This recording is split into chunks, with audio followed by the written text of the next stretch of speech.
Oi, gente, tudo bem com vocês? O meu nome é José Igor, eu sou licenciando do Departamento de Química da USP de Ribeirão Preto e também sou integrante do SEIC, o Centro de Ensino Integrado de Química, que traz para vocês todo ano a Olimpíada Regional de Química, certo? Naquele formato que quem já conhece, né, realmente já viu bastante, mas este ano, como a gente está passando pela quarentena, pelo Covid-19, essa pandemia que está assolando aí o planeta inteiro, nós também não íamos manter assim, né, no mesmo formato a Olimpíada Regional de Química, já que ela possui, né, aquele caráter competitivo e tudo mais, onde as pessoas têm que vir até o nosso departamento para poder participar. Então, logicamente, seguindo as recomendações da OMS, né, a Organização Mundial de Saúde, a gente também deixou as atividades paralisadas, assim como a ORC, mas a gente não quer perder todo esse material que a gente passou tanto tempo produzindo para vocês. Então, a fim de que isso não aconteça, nós vamos disponibilizar virtualmente para vocês a palestra da ORC, que é o que estamos fazendo nesse momento, gravando ela, e vamos tentar explicar para vocês da maneira mais dinâmica possível, do jeitinho que seria presencialmente com vocês. Então, vamos tentar aí fazer o melhor possível. Bom, este ano, como em todos os outros, o tema da ORC sempre muda, né? E o tema que a gente escolheu para este ano é falar sobre as abelhas, da importância delas para a humanidade, tanto que a gente chamou a nossa palestra de Bee Mission, da polinização à disseminação da ciência. A gente quis dar esse título assim bem legalzinho, bem característico, poder chamar a atenção de vocês, justamente para a gente falar desse assunto que é tão importante, gente. Sério, as abelhas elas estão em extinção, elas estão desaparecendo do nosso planeta, e sem as abelhas, vocês vão ver ao longo dessa palestra que a nossa raça humana não iria durar nada. Então, vamos prosseguir. Bom, de início aqui a gente tem aquela apresentação geral que a gente sempre faz nas nossas visitas ao SEIC, né? Então, normalmente, quando vocês estão lá na salinha de aula, dentro do departamento, a gente fala que vocês são bem-vindos à USP, explica o que a USP é. Então, a USP é a Universidade de São Paulo, ela é composta por um conjunto de faculdades. A faculdade, no caso, que eu e as minhas amigas aqui que vamos apresentar para vocês participamos, é a FFCLRP, a Faculdade de Filosofia, Ciências e Letras de Ribeirão Preto. E essa faculdade, ela abrange um conjunto de departamentos, no caso, nosso departamento é o departamento de Química, e dentro do departamento de Química existe o SEIC, que é o Centro de Ensino Integrado de Química, que está oferecendo essa visita a vocês.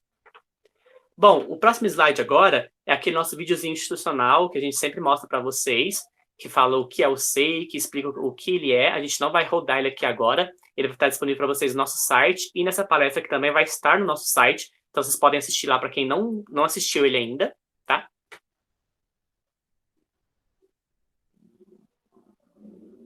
Que é este aí.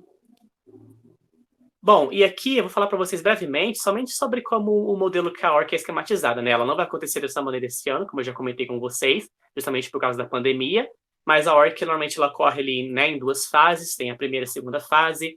A primeira fase que é aquela que vocês vêm fazer a visita para a gente, assistir a palestra, os experimentos. Esse ano a gente tinha separado experimentos muito legais para vocês também, infelizmente eles não vão poder ocorrer, mas quem sabe também a gente filma esses experimentos de forma virtual e disponibilize para vocês. Isso que acontece na primeira fase, né, que é a imersão ao tema, e a segunda fase, que é de fato a competição, que tem as provas práticas, teóricas. A gente ainda vai ver com o andar da carruagem como que isso vai ocorrer esse ano, se vai dar para ocorrer a segunda fase ou não. Vamos ver como que a situação vai estar até meados de setembro, outubro. E a gente tem a Olimpíada Paralela, né? Que ela ocorre também todo ano, que é outra vertente da nossa Olimpíada Regional de Química, que é a parte onde a gente tem os vídeos e redações feitas pelas escolas, e também todos que já participaram conhecem bem. Então, não vou me adentrar muito a falar sobre isso. E a gente preparou para vocês aqui um quiz para poder meio que contextualizar todo o assunto que a gente queria trabalhar com vocês nessa palestra. A gente pensou assim, qual a maneira mais dinâmica que a gente pode fazer para contextualizar esse assunto com eles, né? Sem que a gente já comece adentrando de fato na teoria, nos assuntos, nos conceitos científicos. Então a gente pensou em um quiz, que todo mundo gosta, né? Então vamos para a primeira pergunta. A primeira pergunta é, o que as abelhas produzem? Letra A, apenas mel? Letra C, mel e própolis? Letra B.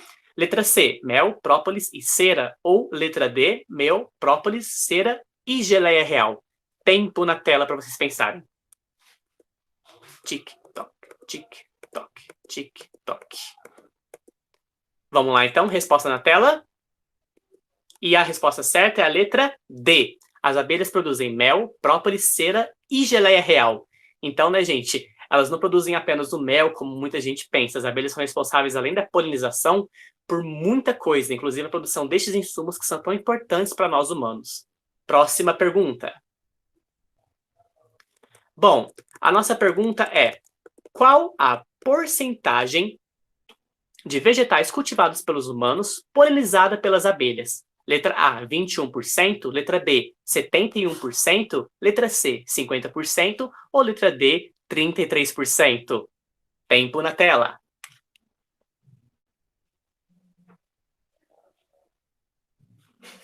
E a resposta certa é a letra B, 71%.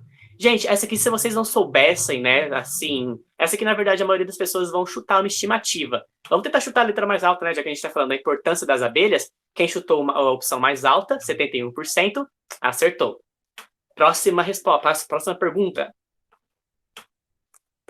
Bom, qual a diferença entre a abelha rainha e a abelha operária? Letra A, a alimentação. Letra B, não há diferença. Letra C, a coloração. Ou letra D, a ausência de antenas? Tempo na tela. E vamos para a resposta. E a resposta certa é letra A, a alimentação. Gente, essa aqui ela é um pouquinho meio difícil de acertar, mas depois que vocês verem essa palestra, vocês vão entender o porquê dessa resposta. É a letra A, a alimentação, porque somente a rainha da colmeia é quem se alimenta da geleia real, certo? A operária, o zangão, nenhum desses podem comer essa iguaria, somente a rainha. A geleia real, que é um composto nutritivo que é secretado pelas abelhas, que é produzido por elas, ela, como eu falei, ela é muito nutritiva, ela tem muitas enzimas, ela tem muitas proteínas, e ela, então, a alimentação através dela vai dar certas regalias à abelha rainha, ela vai viver mais, ela vai ser mais forte, maior, então por isso que é somente ela que come essa iguaria. Próxima pergunta. Bom, qual é a principal função das abelhas? Essa aqui você tem que saber, hein? Letra A, a produção de mel. Letra B, a polinização. Letra C, a construção de colmeias. Ou letra D, a produção da geleia real? Tempo na tela.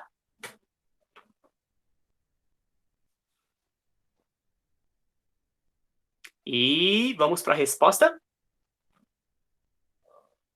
E a resposta certa para vocês é a letra B, a polinização. Gente, quem disse a produção de mel, que eu acho que muitas pessoas podem acabar dizendo essa resposta, sim, as abelhas são realmente as únicas produtoras de mel, e elas são muito importantes nesse quesito também.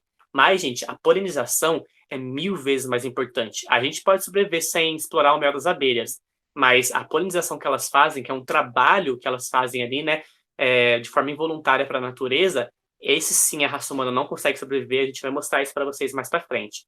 E vamos para a última pergunta. Quais são as principais causas da extinção das abelhas? Letra A, agricultura intensiva.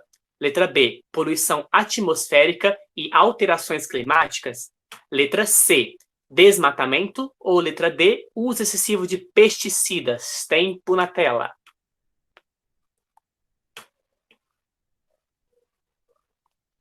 E a resposta certa é todas elas, gente. Isso sim, todas elas. A, B, C e D. Por que a gente fez isso com vocês, essa pequena pegadinha? Só para vocês entenderem, gente, que não vai ser só a agricultura, ou desmatamento, ou pesticidas, não é um ou outro que afetam as abelhas, são todos eles. Tudo que tem o dedinho do ser humano ali acaba afetando a fauna e a flora de alguma maneira. E todas essas atividades aqui afetam de maneira grotesca a existência das abelhas, que são tão importantes para a gente. Então a gente queria deixar isso claro para vocês, por isso que a gente fez essa pequena brincadeirinha. Então, vamos de fato agora adentrar no tema da ORC. Bom, a gente colocou aqui para vocês, gente, uma frase do Albert Einstein para poder contextualizar esse assunto com vocês. E ela diz o seguinte: se as abelhas desaparecessem da face da Terra, a humanidade terá apenas mais 4 anos de existência. Sem as abelhas, não há polinização, não há reprodução da flora. Sem flora, não há animais. Sem animais, não haverá raça humana. Então, como a gente já comentou com vocês, essa é uma frase do Albert Einstein, e é meio curioso a gente ler essa frase dele, porque normalmente quando pensamos no Albert Einstein, a gente se remete somente aos seus feitos tanto na física quanto na química, mas a gente não para pensar, por exemplo, que até um cara tão importante, né, tão mente evoluída como ele lá atrás, né, que nem tinha tanto acesso à informação quanto a gente tem, ele já se preocupava com a existência das abelhas. Ele já sabia que sem as abelhas a raça humana iria perecer. E nós, no século XXI, com tanto acesso à tecnologia e informação, parece que o ser humano aqui não tem essa ideia de que elas são sim importantes, elas são basicamente as manutentoras da nossa fauna e flora, elas que fazem a polinização principal, e sem elas, gente, nós estamos fadados à extinção também. Da mesma forma que a gente trabalha para poder causar a extinção das abelhas, nós estamos causando nossa própria extinção. Então, essa frase é para vocês refletirem sobre isso. Então, continuando aqui, a gente tem aqui uma perguntinha para vocês, que é: bora conhecer a importância das abelhas ao longo da história? Vamos lá. Bom, gente, nós preparamos aqui para vocês um pequeno túnel do tempo, que ele vai falar da história das abelhas ao longo, né, das eras. Então, é para vocês terem uma noção da importância delas, que a abelha não apareceu do nada, ela não está perdida aí na nossa história, não. Ela teve muita importância, sim, conforme o passar das eras, em várias regiões diferentes, em vários povos diferentes. E a gente começou com vocês com o Egito Antigo. Pra vocês terem uma ideia, gente, no Egito Antigo, as abelhas, uma das principais funções que elas detinham ali, né, naquela sociedade, era a produção de insumos que iriam ser usados no processo de mumificação. O processo de mumificação, gente, aquele que era feito no corpo dos faraós ou de pessoas da alta elite, né, egípcia, da alta classe ali, que seriam pessoas que teriam que ser preservadas para o corpo delas continuarem ali para algum futuro utópico. Esse processo de mumificação, como que ele ocorria? O primeiro relato, né, desse processo, ele ocorreu lá na quarta dinastia, né, mais ou menos cerca de 2575 a.C. E como que ele acontecia? Usavam-se uma substância chamada natrão, que era uma substância que causava desidratação no corpo humano. Essa substância chamada natrão, ela era composta por NaCO3, sulfato de sódio, cloreto de sódio, bicarbonato de sódio, ou seja, o carbonato de sódio, várias substâncias à base de sódio, que é um agente dissecante. Esse agente, pessoal, ele era inserido dentro do corpo do faraó ou da pessoa que seria mumificada para ocorrer a desidratação interior do corpo dessa pessoa. Depois que ele era injetado pelo corpo da pessoa, tanto pela cavidade oral ou anal, tudo era dissecado dentro do corpo da pessoa, virava uma pasta preta enorme, e depois era tudo secretado para fora do corpo da pessoa, porque eles colocavam o natrão lá, tampavam a boca ou algum outro orifício da pessoa que poderia escapar esse líquido, e depois de alguns 4 dias agindo o natrão ali, eles liberavam esses orifícios para escorrer tudo, e o corpo da pessoa ficar totalmente vazio. Todos os órgãos, o sangue, a bile, a urina, tudo que tinha ali vai embora. Então, o corpo da pessoa vira uma casca somente. Depois que o natrão fez o trabalho dele, a gente precisa de colocar compostos nesse corpo que vão preenchê-lo e vão preservá-lo. Esses compostos, gente, aí que vai entrar, então, a ação dos compostos que as abelhas produzem. Aqui, no caso, a cera e o mel eram usados. Então, a cera e o mel, juntamente com extrato de misturas vegetais, gordura animal, óleos de plantas, eles eram misturados ali para poder fazer o processo de embalsamento, né, do corpo, e eram colocados dentro desse corpo humano e por fora também. E deixava ali durante vários dias para eles poderem agir e endurecer o corpo da pessoa e realmente preservá-lo. Então, era dessa maneira que ele era usado no processo de mumificação, juntamente com o natrão, como um agente de retardo, né, do apodrecimento do corpo e preservação. Como está falando aqui para vocês aqui no último tópico, produtos como o mel e a cera de abelha, eles são usados justamente por causa do retardo do envelhecimento e apodrecimento para poder tratar o corpo da pessoa que ele era envolvido, né? E mais uma curiosidade legal para vocês aqui, gente, do Egito, é que é o seguinte: além de ser usado no processo de mumificação, tanto o mel quanto a cera eram usados em outras 2 coisas: na alimentação e também, gente, no processo de fabricação de produtos de beleza. Então, a gente sabe que ali no Egito Antigo, né, que começou toda aquela preocupação com estética facial, a gente já tinha muitas maquiagens ali na época principalmente a cor azul, para poder passar no olho ali das rainhas, dos faraós, né? Então, eles também descobriram que passando o mel e a cera de abelha no rosto, meio que eles deixavam a pele um pouquinho mais firme, mais rejuvenescida. Então, ali que a gente teve esse primeiro contato dos derivados das abelhas com produtos de beleza. E uma informação legal para vocês aqui é que acredita-se que a história da apicultura começou com os egípcios, há cerca de mais ou menos 4.400 anos atrás. Eles começaram a colocar abelhas em potes de barro, assim deixando-as perto da sua residência do produtor. Então, a primeira ideia que a gente tem de apicultura. Apicultura é o quê? Você criar abelhas em algum lugar ali separado do seu convívio com elas. Então, é o apicultor e as abelhas. Assim existe na apicultura. E os egípcios foram os primeiros, como está falando no slide, a ter essa ideia. Vamos para o próximo slide. Bom, gente, nosso próximo slide, ele vai falar sobre a Grécia Antiga. Na Grécia Antiga, a gente também vai ter uma forte história das abelhas ali e envolvimento dos gregos com elas. Bom, gente, alguns tópicos que a gente separou para vocês aqui para poder falar das abelhas na Grécia envolvem a produção do hidromel ou néctar dos deuses. Gente, o hidromel era uma bebida muito consumida na Grécia naquela época, só que somente pela alta classe, pelo clero, somente pela elite ali da Grécia na época. Por quê? Dois fatores. Primeiro, era muito difícil de conseguir esse mel para poder produzir essa bebida. E segundo, que ela era muito difícil de se produzir. Porque fora a cevada que era usada nela, né? O mel, que também era usado como agente fermentador, ele fazia adocicar a bebida e fermentar, só que de forma muito devagarosa. Então, não era da noite para o dia que misturou esses ingredientes, a gente tinha o néctar dos deuses, o hidromel. Passava-se meses em tonéis envelhecendo para poder, então, a gente ter a bebida. Então, realmente não era fácil de produzir, então não ia ter acesso de todo mundo. Também foi na Grécia Antiga que a gente teve uma forte introdução do mel na alimentação. Não somente na produção do hidromel, mas também de pães e bolos. Foi na Grécia que a gente começou a ter realmente o contato do mel com a alimentação humana. A gente também teve o início do processo de fermentação, como eu disse, não só de bebidas, mas também de pães e demais alimentos. E aqui na Grécia, a gente começou a ter o aperfeiçoamento da apicultura, que eu disse que começou lá no Egito, mas aqui foi onde eles começaram a aperfeiçoar essa apicultura. Tanto que uma curiosidade que a gente pode colocar para vocês é que a palavra colmeia, ela vem do grego, porque os gregos colocavam seus enxames em recipientes com formas de sinos feitos de palha, chamados de colmo. Então a palavra colmeia vem dos gregos, certo? E uma última novidade aqui para vocês, né? Uma última informação, é que as abelhas na Grécia eram usadas como forma de punimento e castigo para os seus presos ou detentes na época. Então eles pegavam enxame e soltavam na pessoa como uma forma de tortura, assim como várias outras formas que eles desenvolviam na época. Essa era uma das maneiras cruéis que eles usavam as abelhas. Então, vamos para mais uma curiosidade. Bom, gente, o nosso próximo slide agora, nosso próximo caminho do túnel do tempo, ele vai falar um pouquinho das abelhas na Idade Média.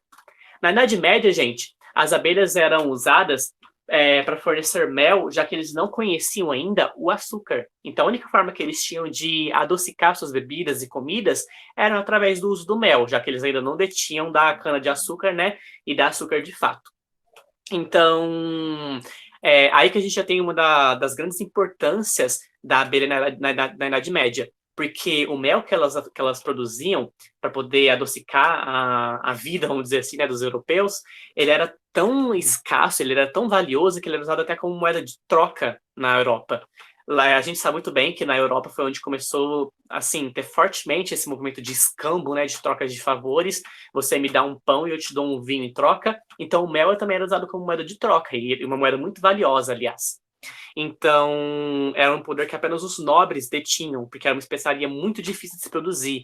Aqui nessa época a gente não tinha a apicultura forte, então não era tão fácil encontrar o mel das abelhas.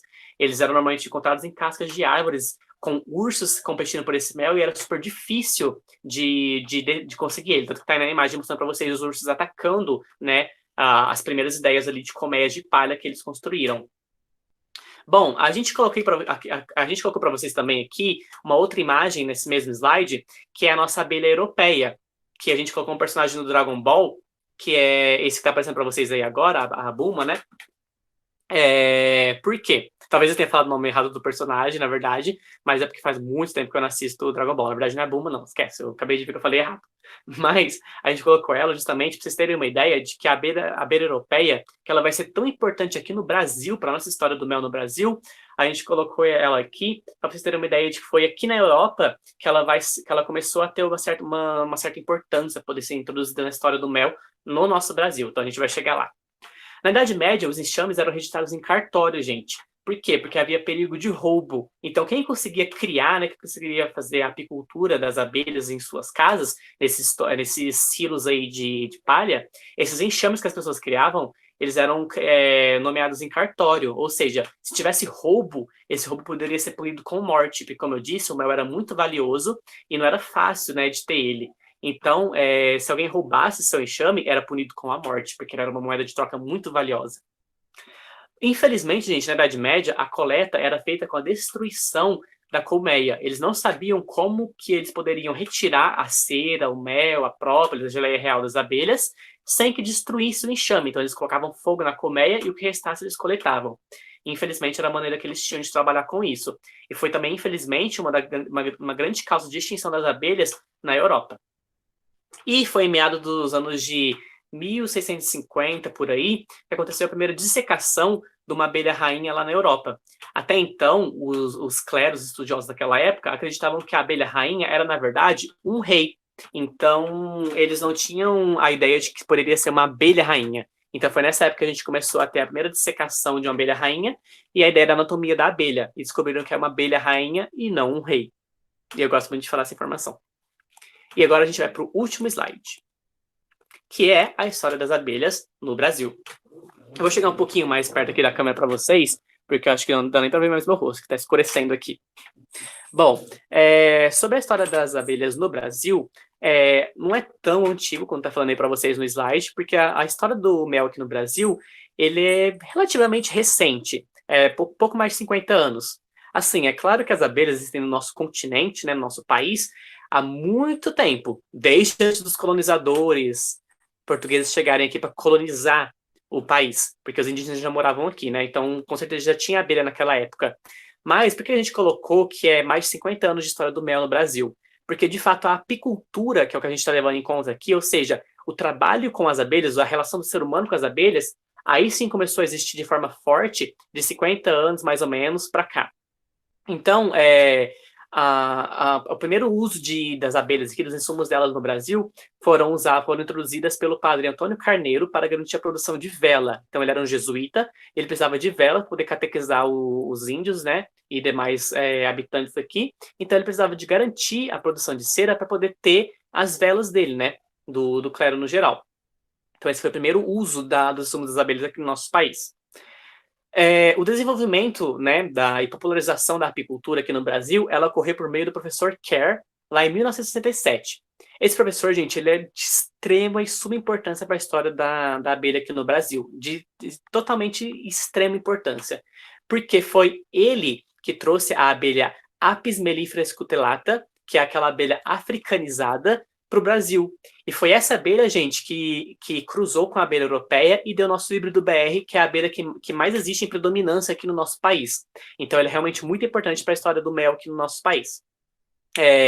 Ele que causou uma revolução apícola através de um incidente com abelhas africanizadas. Porque algumas das abelhas africanizadas que ele criava, né, em colmeias, acabaram fugindo para a natureza, e essas cruzaram com a abelha europeia, que existia por aqui, e acabaram gerando a nossa híbrida BR. Então, além dos estudos dele, ele acabou tendo esse incidente que foi super importante para a gente, porque produziu a abelha que mais produz o nosso mel, a nossa forma de sustento aqui, como mel, cera, geleia real. Então, a própolis, né, que faz aquele sprayzinho para garganta e tudo mais, então ele foi muito importante nesse quesito. E aqui a gente tem mais uma foto no nosso slide, que é do professor Kerr. Então, esse aí que está aparecendo para vocês agora, na próxima foto, é o professor Kerr. Essas 3 imagens são deles. Tem uma ali com ele com a casinha de abelha, só para vocês terem uma ideia. E tem um link ali embaixo, que se vocês quiserem acessar um pouquinho mais da história do mel no Brasil, vocês podem encontrar nesse link. E, gente, eu termino a minha fala aqui, dessa parte da contextualização e do túnel do tempo. Espero que vocês tenham gostado, mas a palestra ainda não acabou, tem muito mais informação, então aguardem aí. Bom, então dando continuidade ao que o Igor estava falando, agora eu vou falar um pouco sobre a tipologia e a organização da abelha dentro da colmeia. Depois do período larval das abelhas, quando elas começam o processo de virar adultas e tudo mais, elas passam por um processo de divisão de acordo com o tempo de vida delas. Então, de 0 a 3 dias, a abelha é responsável pela limpeza do enxame. De 4 a 13 dias, ela é responsável por produzir a geleia real, que é aquele alimento que a gente já falou que é o alimento da abelha rainha. De 14 a 18 dias, as abelhas são responsáveis pela construção de favos, que é onde o mel fica armazenado dentro da colmeia. De 19 a 20 dias, as abelhas passam a desenvolver a função de soldados dentro da colônia, então elas ficam responsáveis pela segurança. E de 21 a 42 dias, a abelha ela passa a ser responsável pela coleta de alimento no campo. Então são essas abelhas que fazem o processo de polinização, que são as abelhas operárias. E depois desse período de 42 dias, as abelhas morrem. Lembrando que não são todas as espécies de abelhas que têm exatamente esse período de tempo, mas as abelhas mais comuns que a gente conhece, elas têm mais ou menos esse período de vida. A gente tem mais de 25 mil espécies de abelhas no mundo, e infelizmente 7 delas já estão na lista de extinção. A gente também classifica as abelhas nas abelhas com ferrão e sem ferrão. As abelhas que a gente tem aqui no Brasil, geralmente elas têm ferrão, e o ferrão eles são uma espécie de defesa da abelha quando ela se sente ameaçada. Dando continuidade a esse slide, agora eu vou falar um pouco sobre o aspecto fisiológico da abelha. Então, eu vou começar falando dos olhos. E os olhos, eles detectam a intensidade da luz. Ou seja, quando a abelha ela tá voando, passando por algum local, ela procura as flores que têm uma quantidade maior da cor amarela. Por exemplo, se ela estiver passando por uma rosa e uma margarida, a margarida vai chamar mais a atenção da abelha pela cor amarela, que é a cor do pólen. E a antena da abelha, ela é responsável pela sensação do cheiro. Então, ela sente o cheiro do pólen através da antena. A língua da abelha é responsável por retirar o néctar das flores. E a corbícula, que é essa parte amarelinha na pata da abelha, ela é a cesta de alojamento para o pólen. Então, esse pólen que fica na corbícula, ele é levado para a colmeia, que é onde que elas usam esse pólen para produzir a geleia real, o mel e tudo mais. O pólen que faz a polinização é esse que fica preso nas patinhas dela, no corpinho dela, mas não é o pólen que fica na corbícula. Agora, algumas curiosidades que estão aqui no slide é que as abelhas elas fazem mais de 40 voos por dia, ou seja, elas trabalham muito, elas ficam praticamente o dia todo realizando esse processo. E 10% do PIB agrícola é representado pelo serviço de polinização da abelha. Então, a abelha é realmente muito importante para a produção de alimentos e ela é grande responsável pela polinização.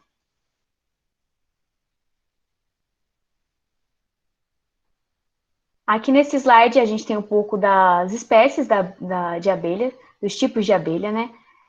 Aqui na listinha do lado a gente tem os tipos de abelha que produzem mel. Não são todas as abelhas que produzem mel, porém a maioria produz.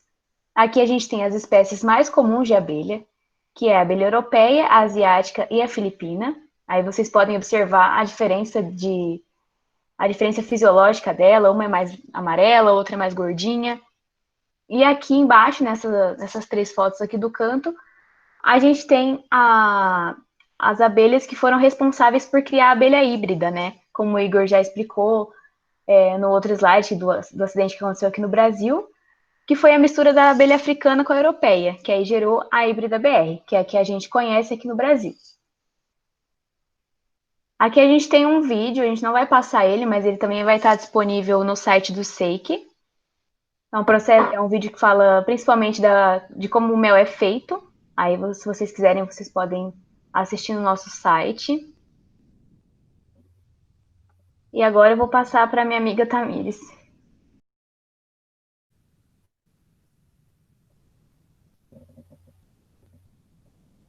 Bom, pessoal, Agora que o Igor já falou sobre o contexto histórico, já apresentou a ORC desse ano para vocês, a Giovana já falou sobre os tipos de abelha, já falou sobre a anatomia das abelhas. Eu vou falar um pouquinho sobre os principais produtos que elas fabricam para o nosso consumo e para ajudar elas também nessa fabricação. Bom, os 3 principais produtos são. Um deles são o própolis. O própolis ele tem uma função muito importante na colmeia. Ele serve de isolante térmico, mas para a gente ele serve para combater várias doenças. Ele também tem uma ação antibacteriana muito boa. E ele é uma substância tipo de uma resina que é dado em árvores e brotos de árvores. Eu não sei se vocês já repararam, mas quando vocês veem uma árvore que tem um brotinho e está soltando uma resina, aquilo lá é o própolis, mas é um própolis basicamente bruto. Assim. Outro principal produto é a cera. A cera ela é muito importante para a construção dos favos. E ela é usada intensamente na produção de cosméticos, fármacos, além de ser usada em marcenarias também, e tecidos. Outro produto é a geleia real, que é o principal alimento da abelha rainha, como foi dito anteriormente, a abelha rainha ela só se alimenta de geleia real, e esse produto é produzido pelas abelhas operárias e é um alimento composto por carboidratos, vitaminas, minerais e age contra distúrbios neurológicos.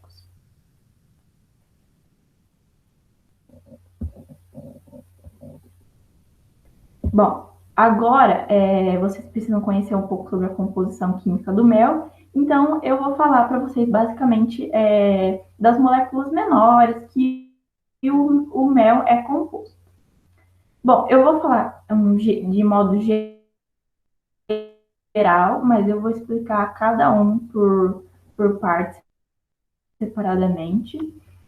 Composto quimicamente de açúcares, água, enzimas, vitaminas e minerais, proteínas, ácidos orgânicos e outros componentes.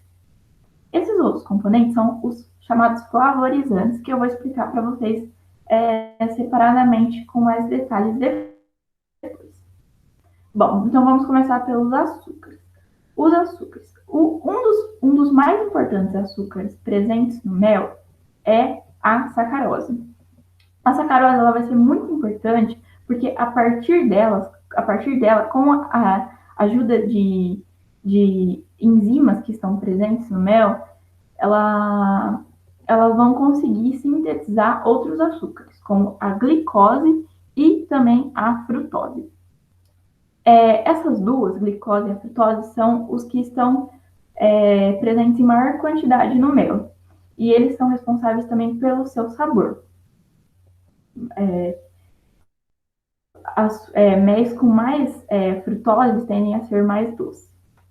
Bom, o mel ele é composto também por água, assim como diversas outras coisas são compostas por água. O mel também também tem moléculas de água. Essas moléculas de água elas são muito importantes porque elas reagem com as moléculas de açúcar e por isso fica poucas moléculas de águas livres para criar fungos e algumas bactérias. E por isso, o mel tem uma durabilidade maior.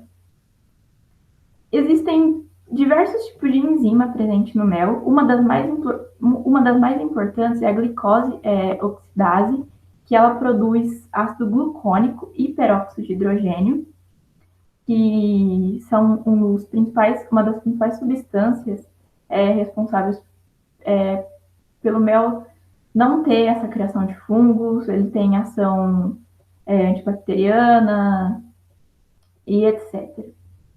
Mas também tem a enzima diatase, que faz a quebra do amido, entre outras. Bom, o mel é composto por vitaminas e minerais, embora tem bastante vitaminas, bastante minerais no mel. O mel, ele não é uma substância tão vitaminosa como se pensa. Por quê? Porque essas vitaminas e esses minerais, eles estão presentes, mas eles estão presentes numa quantidade muito pequena. Coisa de 1%, 0,5%. Então, eles não acabam afetando muito. Também é composto por proteínas. Um dos grupos principais de proteínas presentes no mel é a prolina, mas também há outros. Essa prolina, ela é uma proteína que pode ser sintetizada tanto em origem vegetal, proveniente do néctar, eu acho, e também e de origem animal, ela pode ser sintetizada a partir da saliva da abelha. Também estão presentes alguns ácidos orgânicos, mas em maior quantidade a gente vê presente o ácido glucônico, e assim como o peróxido de hidrogênio, ele tem essa propriedade antibacteriana. Também tem os outros componentes que eu falei, que são os flavorizantes e pigmentos também, que dão a cor no mel. Já os flavorizantes, eles são responsáveis para dar aroma e sabor no mel. E eles são basicamente compostos por aldeídos e alguns álcoois.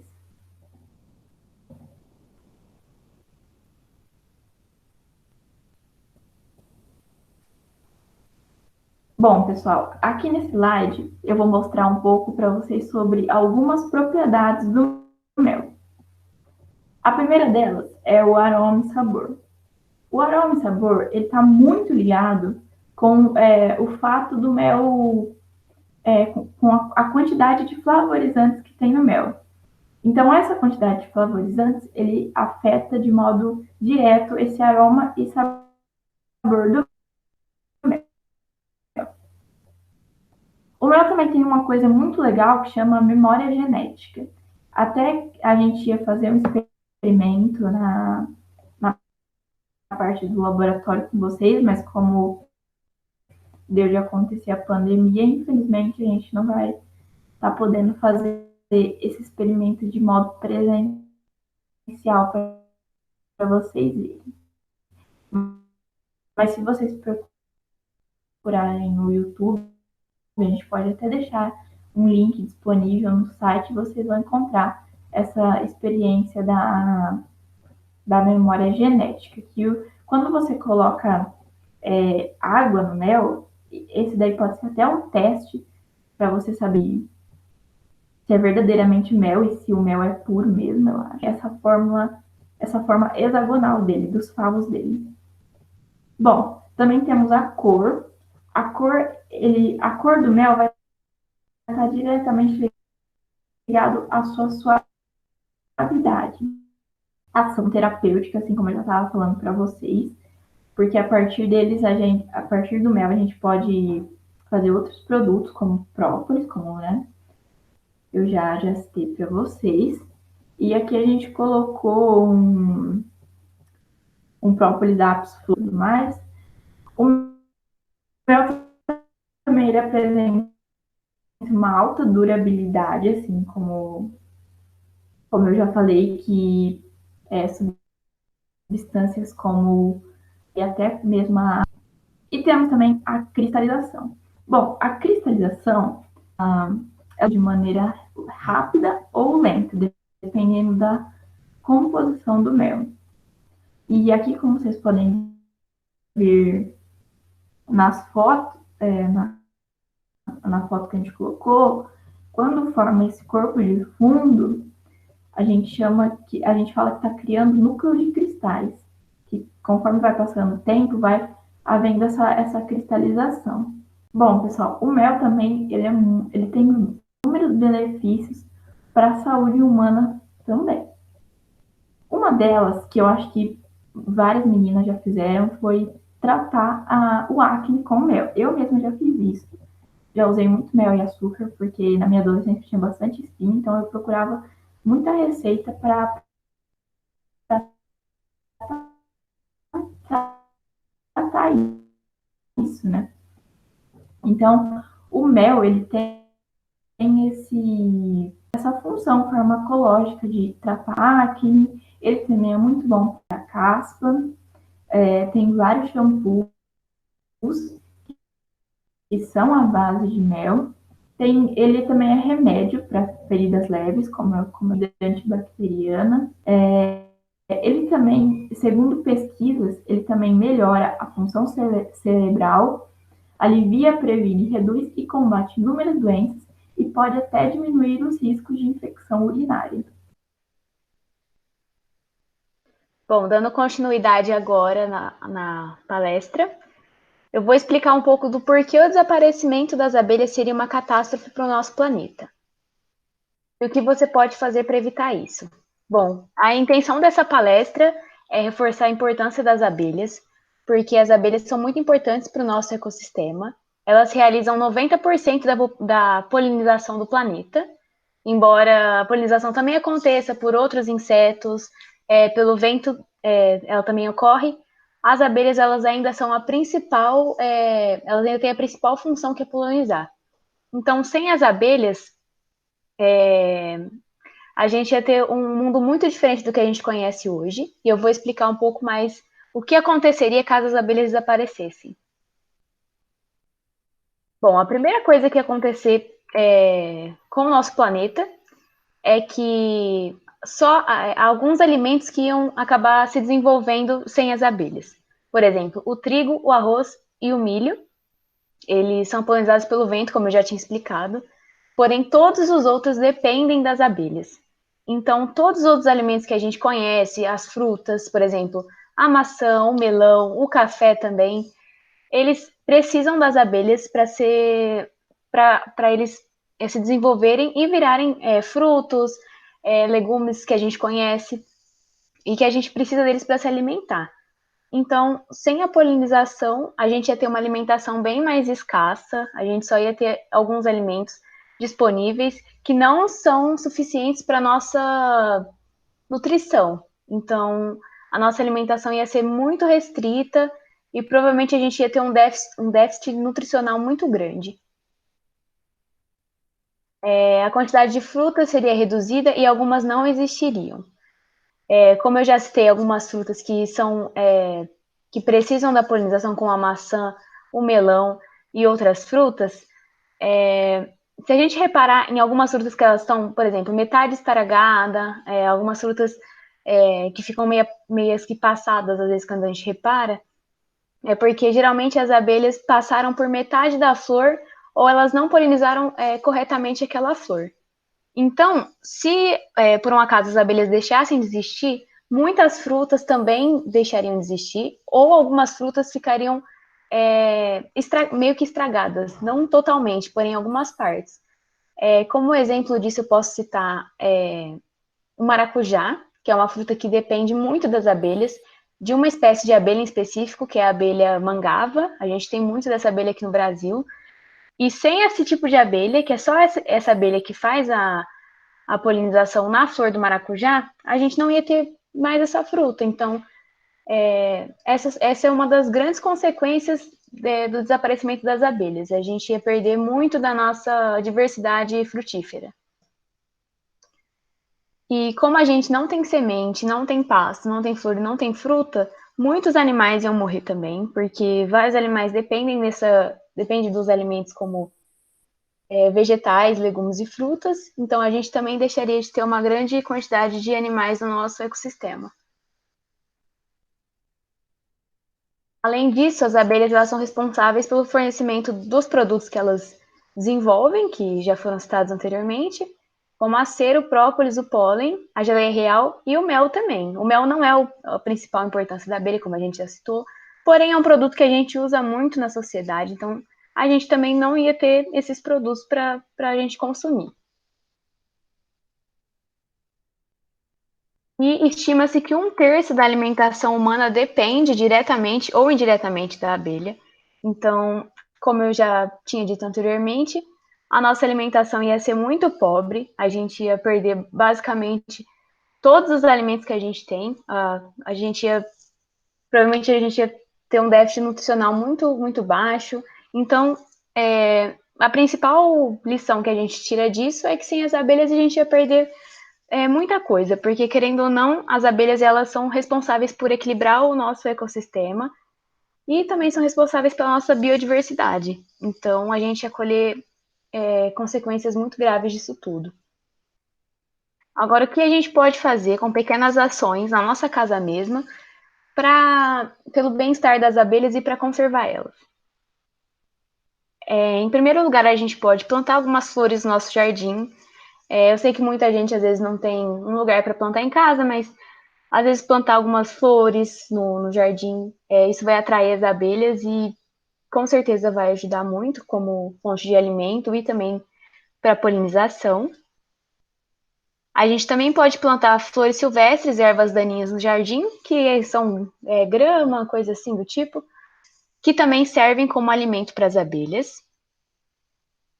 A gente também tem que reforçar, a gente não pode usar produtos inseticidas ou químicos, coisas do tipo nas nossas flores em casa. Eu sei que tem muita gente que costuma usar esse tipo de produto, e esses produtos, eles são muito maléficos para a saúde da abelha, porque quando ela entra em contato com alguma flor que tem um pesticida ou alguma coisa forte quimicamente, ela fica desorientada e ela não consegue voltar para a colmeia dela. Então, muitas vezes ela morre no meio do caminho porque ela fica perdida.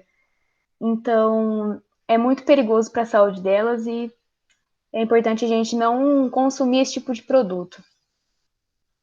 E principalmente perder o medo da abelha, né? Porque eu conheço muita gente que tem medo de abelha e vai lá, mata, ou cutuca colmeia. Então, é importante a gente perder o medo. A abelha, ela só ataca se ela se sentir ameaçada. E a gente tem sorte que aqui no Brasil as abelhas que a gente conhece, elas são bem dóceis. Então, elas realmente só atacam se a gente for lá e mexer com elas e elas se sentirem ameaçadas. Então, é importante a gente reforçar para não matar a abelha, não tirar a colmeia quando estiver na sua casa, por exemplo. Não tira, sabe? Deixa ela quietinha lá, que ela não vai fazer nada para você. Bom, gente, a palestra quase finalizando, né? E eu vim trazer aqui para vocês, né? Como a Giovana já começou a comentar um pouquinho sobre substâncias químicas, inseticidas, né? Que são substâncias, né? Que acabam prejudicando, né? As abelhas.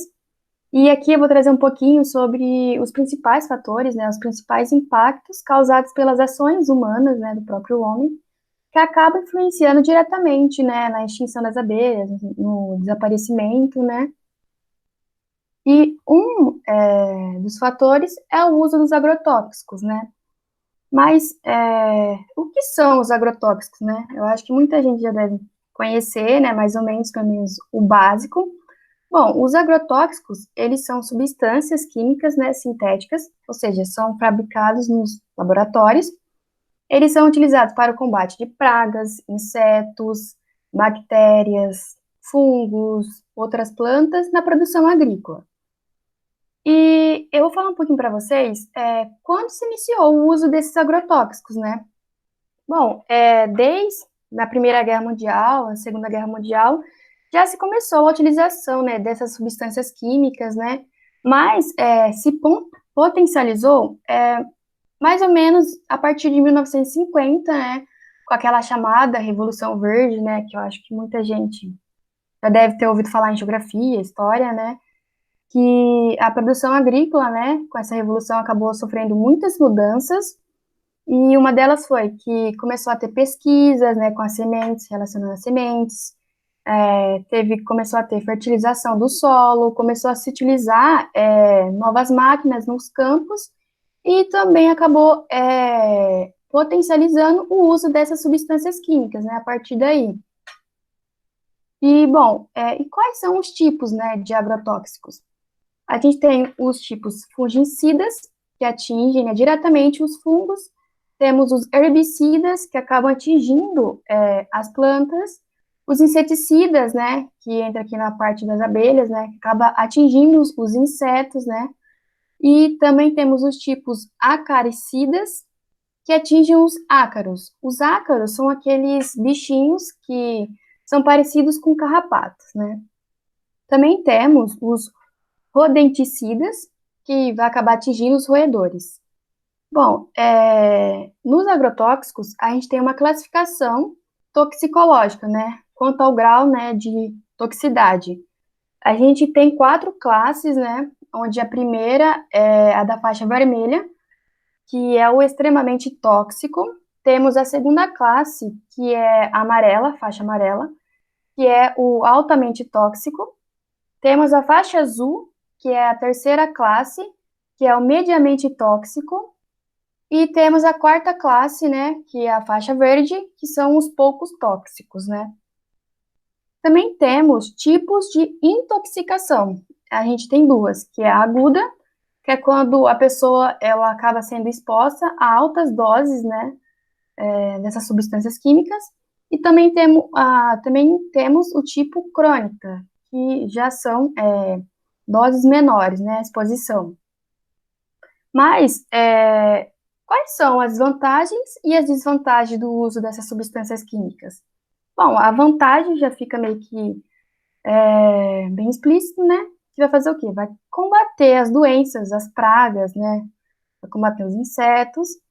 E a vantagem, né, quando você acabando com essas pragas, né, essas doenças, acaba aumentando, acaba tendo uma produtividade maior, né, nas lavouras. Então, essas são as vantagens. Mas a gente também tem muitas desvantagens. Temos os agrotóxicos, né, eles acabam causando problemas ao meio ambiente, como contaminando águas, o solo. Isso acaba também implicando no desequilíbrio dos ecossistemas, seja na fauna, né, que são os animais, ou na flora. No exemplo da fauna, a gente tem as abelhas, né, os insetos em geral, mas especificamente aqui nas abelhas, né, que a gente está dando uma ênfase maior nela aqui nessa palestra, e acaba afetando o que nas abelhas? Muitas dessas substâncias químicas, elas acabam afetando o sistema nervoso delas. E isso acaba fazendo com que elas percam o senso de direção. E muitas delas acabam não conseguindo voltar à colmeia. Muitas também, né, dependendo da alta exposição, acabam morrendo também, né? E acaba tendo muitas mortes, né, números muito grandes. E também acaba afetando na divisão do trabalho delas, né? Elas acabam tendo problema, né, no sistema nervoso e tal. E acaba também diminuindo a longevidade do enxame em 20%.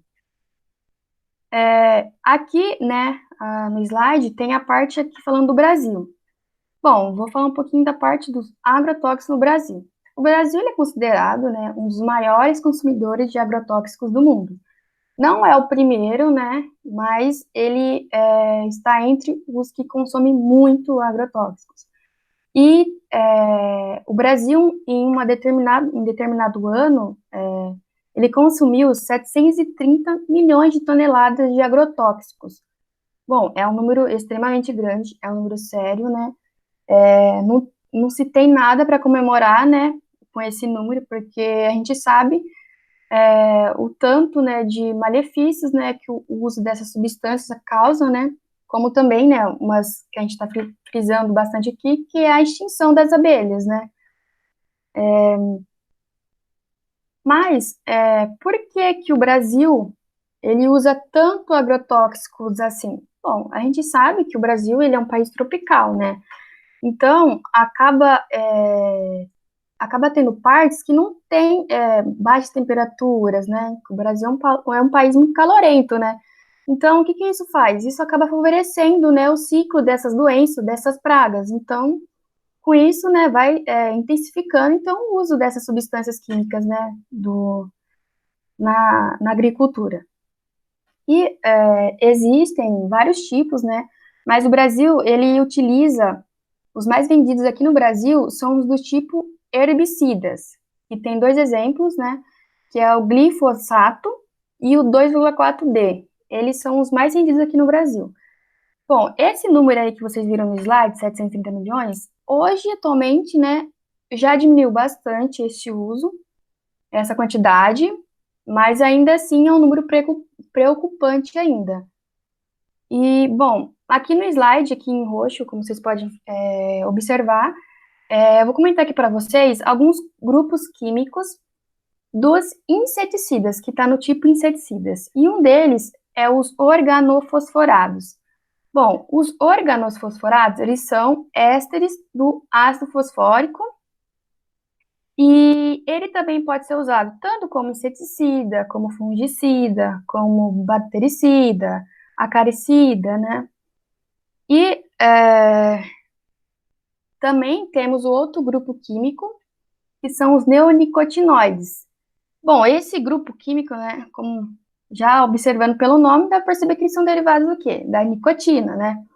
E esse grupo, ele ficou sendo como principal grupo utilizado nas últimas 3 décadas. Hoje já não é mais ele, né? Mas ele foi utilizado bastante antigamente. Também temos outros tipos, né, de inseticidas, como os piretroides, que eles são compostos químicos sintéticos, né, que têm origem da piretrina, que é um éster do ácido crisantêmico, que ele é extraído de uma planta asiática lá, tropical, tradicional, desculpa, chamada crisantemo. Também temos o tipo carbamatos, que são compostos orgânicos derivados do ácido carbâmico, né? Esse também pode ser utilizado como inseticida, como herbicida, como fungicida. Aqui, essa primeira molécula que a gente colocou aqui no slide, imidacloprido, é uma substância que ela se encaixa no grupo dos neonicotinoides também. Aqui, essas outras duas, a cipermetrina e a deutametrina, também são substâncias químicas, né, que estão no grupo desses neonicotinoides. E aqui a gente colocou, né, a estrutura, e aqui também colocamos também o respectivo agrotóxico, né, que é vendido a partir, né, dessa substância. Bom, aqui é outro fator, né, outro impacto, né, causado pelo homem, que acaba influenciando também diretamente na extinção das abelhas. Não somente das abelhas, mas também em outras espécies, né, mamíferos, como a gente pode ver na imagem, né, jacaré, onça, até as aves. E essas fotos foram retiradas, né, de um acidente, né, que teve recentemente, não quase recentemente, né, na Austrália, que muitos hectares, né, de mata acabaram sendo, né, sofrendo essas queimadas, e muitos, né, muitas espécies acabaram morrendo. E se a gente percebe, né, um ciclo, né, se você queima, você acaba perdendo a fertilidade do solo, você acaba não plantando flores, que acaba as abelhinhas não indo lá polonizar, né, para ter aquele ciclo inteiro, né. Bom, aqui nós trouxemos 2 noticiários, né. Esse aqui falando, né, o agrotóxico que matou 50 milhões de abelhas em Santa Catarina em um só mês. A matéria foi feita pela BBC News Brasil, né, e também outro noticiário que saiu também foi que 400 milhões de abelhas morreram no Rio Grande do Sul, 45 milhões no Mato Grosso do Sul, 7 milhões em São Paulo entre o Natal de 2018 e fevereiro de 2019. Ou seja, né, são números alarmantes, né, são números muito grandes, que a gente pode perceber em apenas 3 meses, né, em dezembro até fevereiro. Então, é um assunto, né, muito sério, que deve ser repensado, né, deve ser questionado, né, e esse sumiço das abelhas, né, esse desaparecimento, tem nomes populares, né, que ficou conhecido, como doença de maio, colapso de outono e síndrome do ácaro vampiro.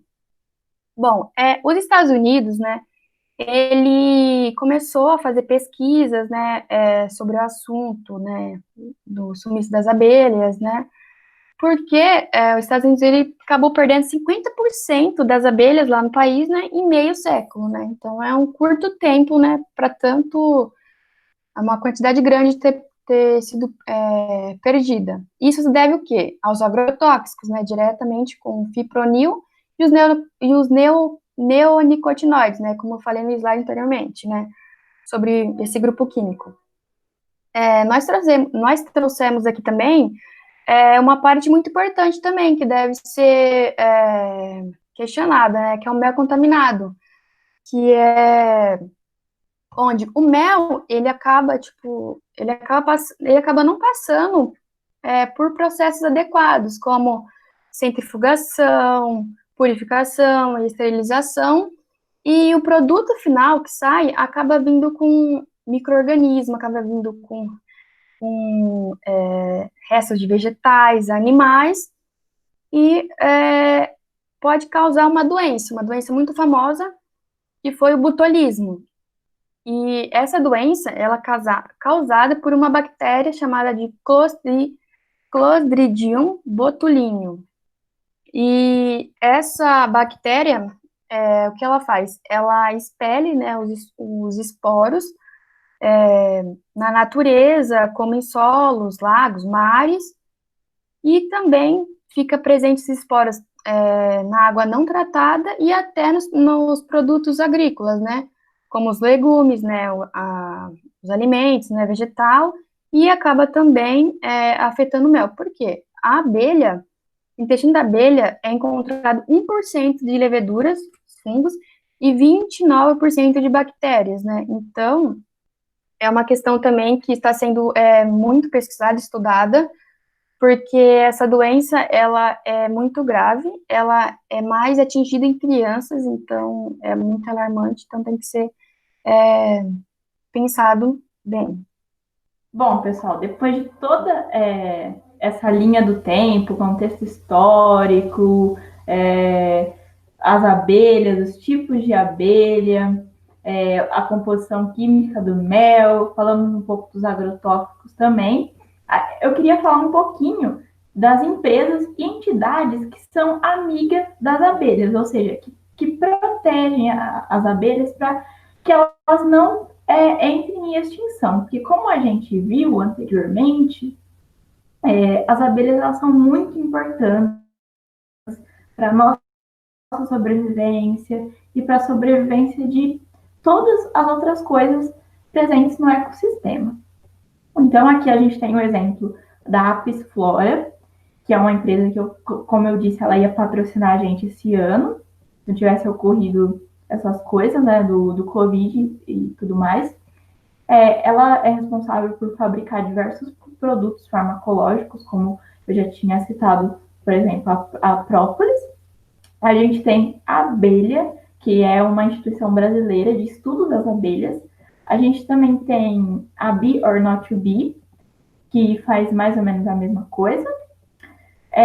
A gente tem grupos de estudo na USP e na UFSCar, que são alguns bolsistas da CNPq, que fazem esses estudos sobre as abelhas e tudo mais.